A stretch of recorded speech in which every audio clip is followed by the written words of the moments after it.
So, Lego Indiana Jones, am I right? I don't know who watched Indiana Jones and thought, hey, this should be made out of Legos, but I think I speak for all of us when I say I'm very thankful. So, for this video, I decided not only to go for 100% completion in Lego Indiana Jones itself, but also for every single Xbox 360 achievement the game has, just so I could have a better understanding of this game when I review it. And not because I was procrastinating. Anyways, all of that aside, it's time to look into one of the best movie trilogies ever to be produced. Lego Indiana Jones. Well, not Lego Indiana Jones, but you know what I mean. With LEGO's first licensed game doing so well with LEGO Star Wars 1, 2, and the complete saga, each selling better than the last, LEGO decided they wanted to get another licensed series under their belt, so I guess they asked Harrison Ford for some ideas. And because of this, we now have LEGO Indiana Jones, which is just as good, if not better, than the LEGO Star Wars games, dare I say. I promise I'm not saying this controversial opinion just for views, by the way. I seriously believe this. And honestly, if you've ever played this game, you might agree with me. It's the same basic format as all the LEGO Star Wars games we all know and love. You got your cantina, which in this game is the university Indiana Jones is a professor at. You got your 3 movies to pick from. You unlock characters by playing, but you can also go buy characters from the hub world. The coins are the same. There's free play and story mode. I mean, you get the idea. I do like that in this game, the different things you could do in the overworld are more spread out. Sure, in LEGO Star Wars The Complete Saga, there was a lot of stuff to do other than the main room at the bar, but in Indiana Jones, there's a separate room for the characters, movie scenes, and parcels, which are like the red bricks in this game, instead of them just being options at a bar. There's nothing wrong with how LEGO Star Wars is set up, obviously, but I also like how Indiana Jones is set up too. I like going between the different rooms for different reasons, but maybe that's just me trying to do anything I can to remember the outside world. Also, there's this room that's kind of like a puzzle, where all the character ability things like being short, jumping high, and screaming are all sitting around the room. And each puzzle gives you a piece to put on this thing in the middle. Clearly this is meant to be done once you've progressed in the game enough to have all these abilities, so I'll actually bring this back up later. Anyway, how about we talk about the actual game? So the first level is Raiders of the Lost Ark, and you play as Indiana Jones and his shovel-wielding companion. You play as Indiana Jones in every single level, by the way. Player 1 is always some form of Indiana Jones, and he has the most important ability in the game, which is using a whip. You need it to go over anything like this, or to pull down anything like this, and in most levels you have to do it at least once just to progress. So the different variants of Indiana Jones are kind of like the different Jedi in LEGO Star Wars, I guess. The first level, along with most of the levels in the first movie, is really fun. It's obviously a lot like LEGO Star Wars in terms of level design, but instead of levels being long in physical length, these levels seem shorter but with more obstacles you have to go through, which take up time. Obviously not all the levels are like this. There are a few like level 2 that are longer than life itself, but I just mean in general. Just to show you what I'm talking about, I'm going to jump ahead to level 1 from the second movie, which is fairly long, but it's only 3 rooms. I don't mean this in a bad way or anything, it's just something I noticed while playing. The levels are still just as fun. The second level of Raiders of the Lost Ark is a good example for the difference between Indiana Jones and LEGO Star Wars levels. In the beginning, you make like a raging alcoholic and start a few bar fights until you manage to throw enough chairs at everyone. After you manage to burn down the building, instead of the scene changing like it did in the movie, you have an entire level ahead of you still. You're outside in the snow the entire time, progressing usually by breaking items and building things, or using some kind of tool you find on the ground, or a character ability. Enemies show up every now and then, but there's pretty much just a few sections of platforming with all the other stuff I said earlier involved in the mix. But none of that matters, because the reason this level is cool,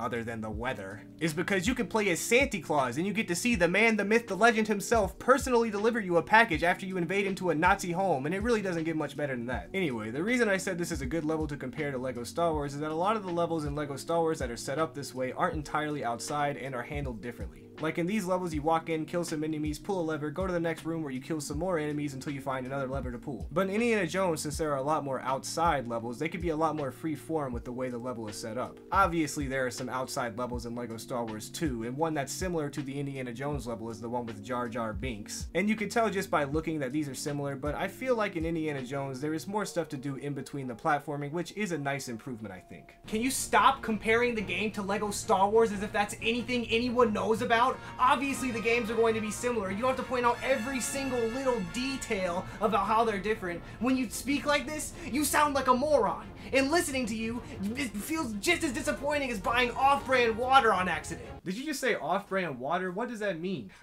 It's like a bad brand of water. It's not a good thing. It's not good. It was an insult. What's the difference though? Like, it's water. Well, different companies have different techniques for producing their water, like Aquafina. I thought only God made water. Anyway, LEGO Indiana Jones really does a good job at depicting the desert in a bunch of different ways. You know, especially since the desert is known as being one of the most boring and bland things in existence. The third level takes place in Cairo, and it has a really nice ratio of enemies to adventuring. This level introduces monkeys that hold items that you probably want, and they won't give them to you unless you make a banana-infested exchange with them. There's an achievement on Xbox for doing this 20 times, and I 100% completed the game before I got the achievement, so I already wish there were more monkeys. In the fourth level, we learn that Indiana Jones is not only afraid of snakes, but he's also completely unable to function as a living life form when he's too close to them. I guess that's what he gets for being inside of a video game. Obviously, this level is fun, and I don't really have anything else to say about it. The level after this, you're in the desert again. Shocker. And this level is really long, actually. It has a lot of unique aspects to it, like this weird parcel getting segment, a boss fight with a dude who's immune to plain missiles, but is stupid enough to punch an anvil until he dies, and a car section. But instead of driving the car, you're actually standing on top and jumping between car to car, while occasionally hijacking one just to get ahead or beat the level if you happen to be in the final car. The final level I like a lot, and I just want to point out this is another 3-roomed level. The first room, you got some water sections, some climbing sections, some enemy sections, and a bunch of extra secret stuff all in this area right here. They're also really generous with coin placement. They give you all these coins for the exact same thought that the original Metroid requires you to have before you play, which is, what if I go left instead of right? After that area, wouldn't you know it, you go to the desert, and you get to ride horsies and fight Nazis, which personally I've always dreamed of, but my dreams are weird. And in the final room, you get to fight Clouded Up Belloc as he jumps on slightly variated heighted platforms around the room, but it's really fun the whole time. So I'd like to go ahead and talk about the second movie, but there is this weird light thing under my desk that I need to go investigate like a true adventurer. Oh, it's just my Twitter followers powering this channel in its entirety, which reminds me of today's video sponsor. Today's video is sponsored by my Twitter account. I made a poll asking what my next video should be and take a wild guess as to what won. Did you really think it would be anything else? If you want to have the power to control the videos I make, head over to my Twitter page at Tooterpyt. So in the first level of the Temple of Doom, Dr. Jones over here has been poisoned by some mafia gangsters, and you have to play as the world's most annoying woman, who was written into the movie shortly after Steven Spielberg had a divorce, and shortly before Steven Spielberg married the actress who played her. So Willie's superpower is to scream so that she could break glass, which only appears like 3 times in the whole game, by the way. I would know because there's an achievement for breaking glass with 50 screams, and I had to grind for like an hour after I 100% completed the game to get that one, so that...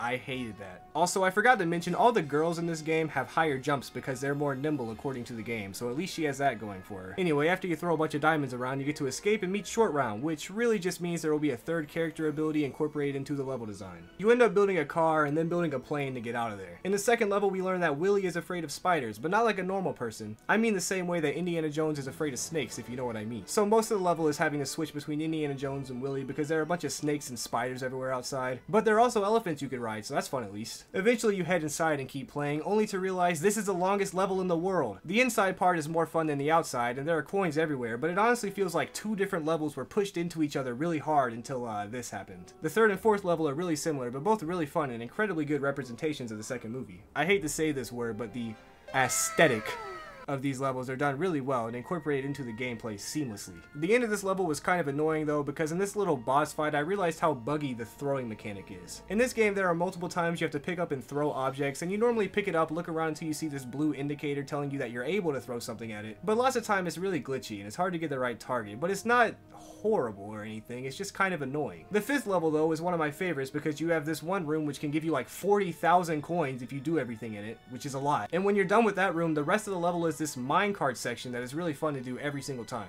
There are also way too many coins on this level, and this is the definitive money-making level if you ever want to grind for them Indiana Jonesy bucks. The last level starts with you off the minecart somehow, sprinting away from a waterfall chasing you. This section is almost exactly like the beginning of the Mustafar level from LEGO Star Wars, so you already know I like it a lot. The only thing that sucks is if you die, they go ahead and spawn you at the checkpoint after this part, so the only way to play through the whole section is to not die, which is why they put this treasure chest at the end, but like still. After a pretty regular level and having to steal a bunch of enemy hats, you get to fight the evil dude from this movie, and by fight him I mean punch him a bunch until you collapse the bridge. Wow guys, check it out! While I was talking about the Temple of Doom levels, I ran to the store and bought this complete in-box copy of LEGO Indiana Jones for the Xbox 360, with Kung Fu Panda in there also on the back! Yeah, this is a 2-in-1. Now before you ask who paid, let me tell you about Indiana Jones and the Last Crusade.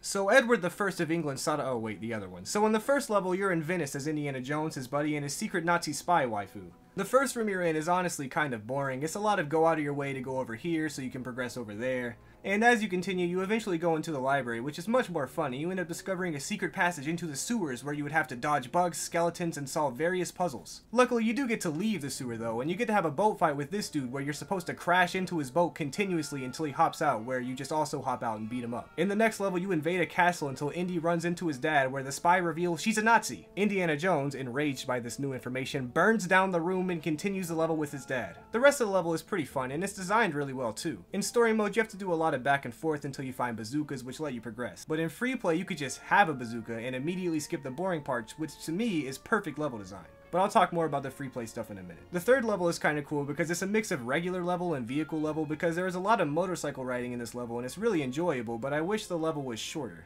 Also, in the movie right here, Indiana Jones meets Hitler, and with all the LEGO minifigures in this game, I think it would be funny if Hitler was in it. I mean, maybe LEGO made the smart move by not letting Adolf Hitler, the Führer of the Third Reich and the single most iconic representation of pure evil, to be permanently plastered into their game, but it would be funny though. You know it's bad manners to speak ill of the dead.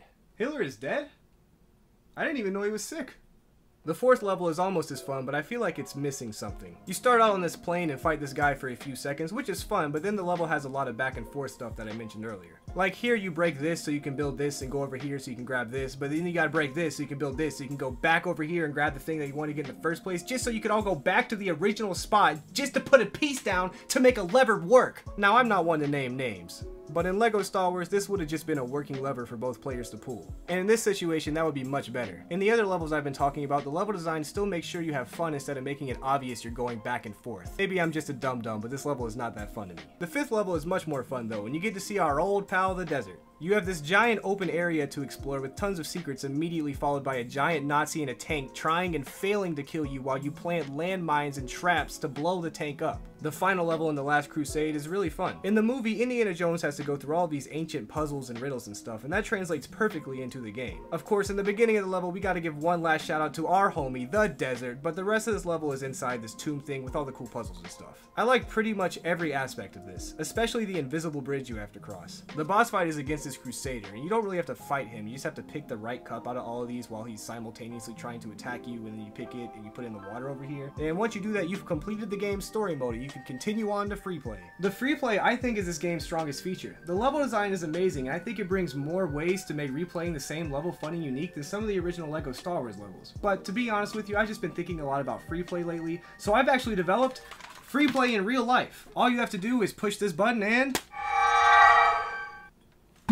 I don't have anyone else unlocked. So the reason I talk so highly about the free play mode is not only just because of the level design, but in LEGO Star Wars, one of the very few complaints I had was sometimes the free play mode could be tedious. When you're going back and getting the mini kits from levels that were boring or you didn't like, there were times the free play mode didn't add anything other than just being able to get the mini kits which you were going there to do in the first place. Granted, there are tons of parts in LEGO Star Wars where the free play does add things to make the levels more fun, but I think Indiana Jones does this more consistently. In almost, if not every level, there are multiple entire sections added on that can only be accessed in free play mode. It legitimately feels like you're playing a different level when you go back in free play mode, because you literally are. I've been showing on screen a lot of the places that you can only access in free play mode that I thought were really fun. But Indiana Jones actually adds even more to free play mode than Star Wars did for a couple of reasons. The smaller reason is the red bricks in Star Wars, you run into it and you get it, easy peasy. In Indiana Jones, you have to find a package, find a mailbox, and figure out how to get the package into the mailbox. Now obviously sometimes this is easy, but there are a ton of elaborate puzzles you have to do over the course of the game just for those dang parcels. But that aside, the main reason is you can actually unlock Han Solo by doing a mega Easter egg across multiple levels. There are 5 Star Wars characters hidden throughout 5 different levels, and each of them can only be accessed in free play, of course. They each have their own unique section of the level dedicated to them usually, and just the existence of this makes free play more interesting. But the coolest part is that once you get all 5 of these Star Wars characters, you unlock the ability to buy Han Solo to play as, which is really cool, and we all know that. You could also buy Indiana Jones and LEGO Star Wars also, which is really cool, but all you had to do was watch the trailer for the game, so obviously this is done much better in LEGO Indiana Jones. Also, can't forget about that one room I mentioned at the beginning of the video. Once you have all the characters unlocked and you do the puzzle, you end up getting this key, which you can pick up and bring to the artifact room, which is just the mini kit room. And once you put the diamond on top of the pillar, you can use your key to unlock these 3 secret levels. Well,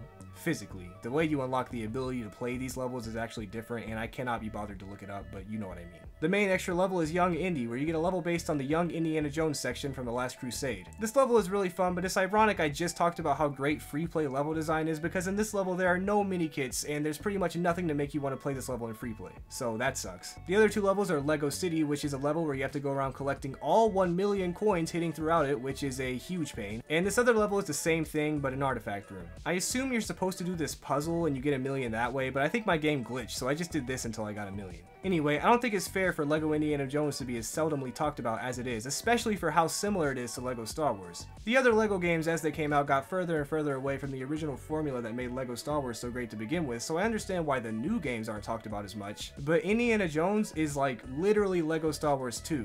Well, not LEGO Star Wars 2, but like LEGO Star Wars 2?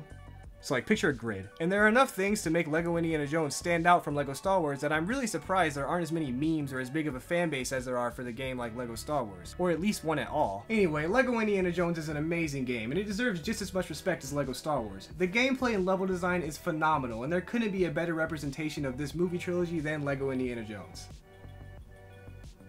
Wait, there's a 4th one? Everything I ever loved, I lost in the magic. Yeah, I stand in front of a college dropout. My music was a church, me a spirit hopped out. Met a gypsy in the lane, she reading my palm tree. Mysterious situation like kissing the concrete. I eat getting money, I be close to heaven. Maybe claim he love me, hold me down forever. I never should have bought this halo.